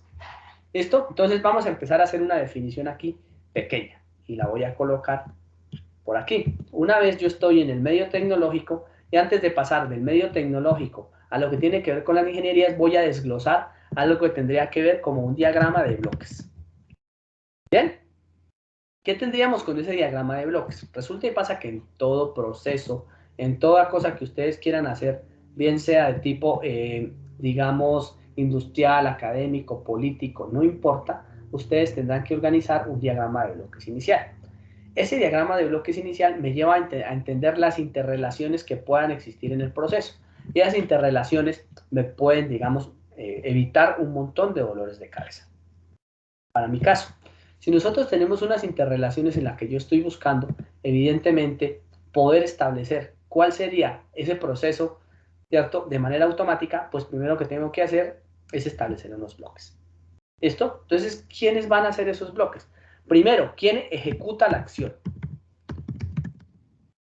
Quien ejecuta la acción es el encargado de hacer la fuerza mecánica, ¿cierto?, para poder trabajar, digamos, cualquier tipo de estructuras que es visible, porque cualquier proceso que yo tenga siempre es visible. Entonces, que yo doblo una lámina, que yo tomo un piñón, que yo le plago el cambio al carro, ¿cierto? No importa si es eléctrico o mecánico, algo que ejecute la acción. Entonces, a eso que ejecuta la acción lo llamamos potencia, energía, etc.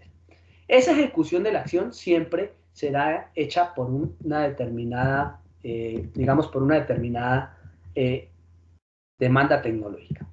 Luego, debemos tener dentro de ese que ejecute la potencia el cerebro de la acción. El cerebro de la acción es el cerebro se encarga de marcarle señales, y observen lo que aquí está, de enviarle señales a quien ejecuta la acción, ¿listo?, para que evidentemente la haga en potencia. Este cerebro de la acción en la evolución automática se conoce hoy en día como la electrónica. Ahí está el cerebro de la acción, en la electrónica. Sin embargo, en la comunicación entre el cerebro y la ejecución de la acción existe un tramo intermedio, ¿listo?, que nosotros conocemos y que antes no era tan visible como la plataforma de comunicaciones. Entonces aquí tiene que haber un idioma. Lo voy a colocar así para que lo entendamos. El idioma de quien se entiende. Para nuestro caso, para el cuerpo humano, el idioma es la electricidad. La comunicación entre, digamos, un ente como el cerebro y un músculo como las manos. Entonces, esa comunicación cerebro-electrónica debe tener un idioma de entendimiento. ¿Listo? Y aunque sean señales eléctricas, nosotros lo sabemos y nos empezamos a meter con el cuerpo, también son señales eléctricas muy pequeñas, pues tiene que haber una interacción de manera directa. Y además, una cosa fundamental y más importante, tiene que haber no solamente, digamos, una comunicación en una dirección, sino que tiene que hacer una comunicación en las dos direcciones. Miren que entre el idioma y la acción, que nosotros llamaremos el cuerpo, ¿cierto? La mano, la pierna, la rodilla, los dedos, etcétera, tiene que haber una potencia. ¿De dónde salga la energía para poder ejecutar la acción? Entonces, para decirle, venga, mueva la mano, recoja la mano. ¿Listo? Entonces, desglosamos esto en unos bloques y observen, ¿listo? Que en la parte cerebral debe existir otro tipo de cosas. En este momento son todas las reacciones electrónicas, ¿listo? En lo que llamamos un robot, que es lo más parecido a de pronto al cuerpo humano. Y después de que hacemos las acciones, decir a alguien o tener a alguien que me diga lo hice bien. ¿Por qué? Porque miren este movimiento, yo puedo acercar la mano a la cámara, pero si yo mido mal, toco la cámara o le pego a la cámara y la rompo. Observen experimentos que ustedes hayan, digamos, de pronto por curiosidad observado. ¿Qué pasa si a una persona que de pronto ha perdido un gran volumen de la vista le opera? Cuando él vuelve a ver de manera automática, cuando intenta tomar objetos 3D, le causa muchos inconvenientes. Entonces, por ejemplo, tomar una manzana que tiene una determinada estructura de dureza versus tomar una espuma es diferente porque lo aprieta más o lo aprieta menos. Eso les pasa a ustedes cuando saludan a alguien de la mano. Les ha sucedido seguramente cuando le dan la mano a alguien y alguien les aprieta o les ajusta muy duro la mano. Y tiene que ver, por ejemplo, con que son personas que tienen a diario o labores diarias inmiscuidas, seguramente con trabajos operativos y de fuerza. Cuando eso sucede, pues ellos, sus manos están acostumbrados a trabajar con fuerza y le apretan a usted la mano muy fuerte porque para ellos es algo normal. Aquí pasa lo mismo, ¿listo? Entonces una cosa es lo que yo le diga al cerebro, a la acción, y otra cosa es lo que la acción me devuelve a mí. Entonces, no solamente él debe ejecutar la acción, sino que deben haber unos elementos, ¿cierto? O sensores que se encargan de devolverme la información para ver si esto es verdad o no es verdad. ¿Listo? Pues esos elementos y acciones voy a tomarlo por aquí. Voy a hacer una copia aquí de esto para que ustedes puedan hacerse una gran idea de cómo funciona el sistema en su concepto. Debería trabajar en bloques, ¿cierto? Hacia el mismo idioma y devolverlo. Voy aquí a devolver el idioma en un idioma específico hacia el cerebro y bidireccionalmente detectar si lo que estoy haciendo está bien y está mal. En términos generales, miren que de manera muy sencilla, esto es o debería ser el diagrama muy fácil que debería ejecutar una acción si yo lo que quiero es controlar un estado, ¿cierto? O ver cómo funciona mi cuerpo. Y él volvería al cerebro, miren. Yo podría borrar esto y esto es lo que yo llamaría, perdón, un ecosistema. Y yo diría, o sea que el cerebro al final hace esto. Se comunica de manera directa mediante un idioma específico con la acción y mediante un idioma específico con la persona que ejecuta. En electrónica, ¿listo? Esto que está aquí lo conocemos como actuadores.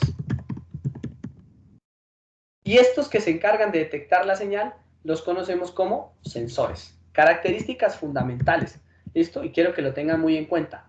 Los sensores manejan baja potencia. Ya les voy a explicar cuando llegue a sensores por qué manejan baja potencia. Y los actuadores manejan alta potencia. Entonces son los que ejecutan la acción, el golpe, ¿listo? Mientras que los sensores solamente reciben una señal muy pequeñita que se encarga de realizar el trabajo. El idioma, ¿cierto? Es lo que nosotros, o en este momento, aquí necesitamos como la parte mecánica antes de llegar al idioma. Los actuadores, ¿cierto? Ejecutan fuerza mecánica, fuerza eléctrica, pero tienen mucha potencia. Los sensores tienen baja potencia y por lo general funcionan electrónicos. Pudiesen ser mecánicos, sí, pero eso digamos que quedó en el pasado, los sensores mecánicos. El idioma en el que nos comunicamos se conoce como protocolo. Protocolos de telecomunicaciones. ¿Listo? Entonces, ¿qué ocurre? Y se los voy a colocar por aquí para que ustedes vean, este es el idioma, pero este es el ejemplo. Digamos que ustedes capturan datos. Entonces, digamos que la señal de la vista. ¿Listo? Que es una cámara. En realidad es una cámara 3D. Y esa señal de la vista, ustedes están enviando datos específicos hacia el cerebro. ¿Listo? Pero resulta y pasa que una cosa es que yo envíe, que yo detecte la señal de la vista porque yo hago una foto, en este momento hago una foto de lo que estoy viendo, y otra cosa es cómo lo procese y cómo lo envíe. Entonces yo digo, no, pues yo no necesito enviar toda la imagen porque hay cosas que voy a descartar. Entonces ahí es donde aparecen los algoritmos de compresión. Entonces tomo una señal, la comprimo, ¿cierto? Y envío la información que a mí me interesa. Por ejemplo, ustedes lo ven hoy en día y lo estamos viendo aquí en esta clase, ¿cierto? Que si la imagen se va en HD, que si la imagen se va en 4K, que si la imagen se va en 8K, que si la imagen se va en Full HD, todos esos son protocolos que se encargan de eliminar, en realidad es de eliminar, ojo, listo, características que yo no deseo. ¿Vamos bien hasta ahí? Y el cerebro procesa. ¿Listo? ¿Quién es el cerebro? Entonces, el cerebro, aquí en el cerebro, aunque ustedes no lo crean, es lo que nosotros llamamos unidad central de proceso. Aquí está la tarjeta embebida. ¿Listo? Aquí está la tarjeta electrónica. Y nosotros de aquí en adelante lo vamos a llamar el sistema embebido. Ahorita entramos con una cosa más específica en cada uno de esos bloques, pero más o menos así funcionaría. Entonces, estos bloques que le voy a cambiar el color es lo que yo llamaría los bloques, ¿cierto?, de alimentación directa. Estos son los que se comunican, digamos, cuando yo ejecuto la acción de manera directa. Y estos que están aquí abajo serían los sensores o lo que yo llamo la realimentación, es decir, lo que me está diciendo a mí y al sistema que lo que estoy haciendo está bien. Y el cerebro es el que se encarga de interactuar o de conectar las dos cosas. La vida real, este sistema embebido, ¿cómo funcionan en este momento para la captura de datos? Pues ahí tenemos digamos, el computador, ¿cierto? Y el computador tiene todos estos elementos electrónicos que se volvieron transparentes para nosotros los ingenieros de software y sistemas. Tiene unos protocolos o unos idiomas por los cuales se comunican en este momento de manera inalámbrica, alambrada, como ustedes quieran, para ejecutar una acción. Y esta acción en este momento, por ejemplo, puede ser perfectamente un formulario, ¿listo? Y los datos, ¿cierto?, que son lo que es captado por medio del formulario, volverá a nuestro cerebro para ser procesado. Observen que esto tiene todas las características de un ecosistema y tendrá la aplicación para cualquier sistema o circuito de trabajo. Y tiene un componente específico electrónico, un componente de telecomunicaciones y un componente, de acuerdo que aquí ahorita lo vamos a hablar, de postprocesamiento, que es software donde lo podemos observar, donde estarán aquí, sobre todo este que está acá, que tiene una parte combinada que nosotros vamos a utilizar para realimentar el proceso. ¿Vamos bien hasta ahí? ¿Dudas? ¿Bien? ¿Listo? Ya llegamos entonces a nuestra zona de receso. Vamos a tomarnos y volvemos en 15 minutos. Vale, gracias. O aquí paramos nuestro video. Profe. Dígame. Yo Sí, no le he visto la mano. Está reportándose, señor, qué pena. Profe. Sí, señor. Profe, qué pena. ¿Al fin usted de pronto puede hablar con Yui o con el señor Pablo? Voy a hablar con Yui, ¿vale? Entonces, denme un segundo, tengo la grabación para que esto no quede. Listo, señor.